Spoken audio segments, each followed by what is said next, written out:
ഇന്ന് നമുക്ക് rosette stitch എങ്ങനെയാണ് തയ്ക്കുന്നതെന്ന് നോക്കാം. അപ്പോൾ അതിന് വേണ്ടിയിട്ട് ഞാൻ ഇതുപോലെ 6 strandsലുള്ള എംബ്രോയ്ഡറി ത്രെഡാണ് എടുത്തിട്ടുള്ളത്. ആദ്യം നമുക്ക് നീഡിൽ ഇതുപോലെ എടുക്കാം. എന്നിട്ട് നമുക്ക് നീഡിൽ എടുത്ത ഈ ഒരു പോയിൻ്റ് ഉണ്ടല്ലോ, ഇതിൻ്റെ ലെഫ്റ്റിലായിട്ട് ഇതുപോലെ നമുക്ക് നീഡിൽ ഇതുപോലെ കുത്തി നിർത്താം. എന്നിട്ട് നമുക്ക് ട്വിസ്റ്റഡ് ചെയിൻ സ്റ്റിച്ച് തയ്ക്കാൻ വേണ്ടിയിട്ട് നൂല് ചുറ്റി കൊടുക്കുന്ന പോലെ നീഡിലേൽ നൂല് ഇതുപോലെ ചുറ്റി കൊടുക്കാം.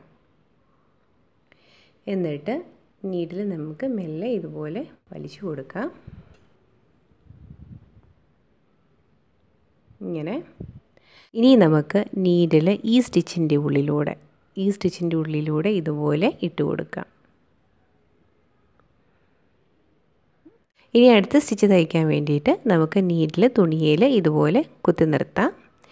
എന്നിട്ട് നമുക്ക് ട്വിസ്റ്റഡ് ചെയിൻ സ്റ്റിച്ച് തയ്ക്കാൻ എങ്ങനെയാണോ നമ്മൾ നൂല് ചുറ്റുന്നത് അതുപോലെ ചുറ്റി കൊടുക്കാം. എന്നിട്ട് ത്രെഡ് നമുക്ക് മെല്ലെ ഇതുപോലെ വലിച്ചു കൊടുക്കാം. ഇനി നമുക്ക് ഈ കണക്റ്റിംഗ് ആയിട്ട് വന്നിട്ടുള്ള ത്രെഡില്ലേ, അതിൻ്റെ ഉള്ളിലൂടെ വേണം നമുക്ക് നീഡിൽ ഇങ്ങനെ ഇട്ട് കൊടുക്കാൻ. കണ്ടോ, ഇങ്ങനെയാണ് അടുത്ത റോസ്റ്റേ സ്റ്റിച്ച് വന്നിട്ടുള്ളത്.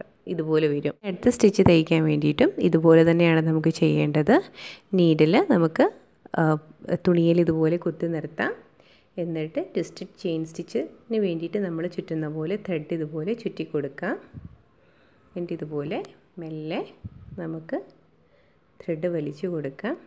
എന്നിട്ട് ഇത് കണക്ട് ചെയ്യുന്ന ത്രെഡിൻ്റെ ഉള്ളിലൂടെ വേണം ഇതുപോലെ നീഡിൽ ഇട്ട് കൊടുക്കാൻ. കണ്ടോ, ഇങ്ങനെ വരും. അപ്പോൾ ഇങ്ങനെയാണ് റോസെറ്റ് സ്റ്റിച്ച് നമ്മൾ തയ്ക്കുന്നത്. ഈ സ്റ്റിച്ച് എൻഡ് ചെയ്യാൻ വേണ്ടിയിട്ട് ഇവിടെ ഇങ്ങനെ നീഡിൽ ഇറക്കി കൊടുക്കാം. അപ്പോൾ ഇങ്ങനെയാണ് നമ്മൾ റോസെറ്റ് സ്റ്റിച്ച് തയ്ക്കുന്നത്.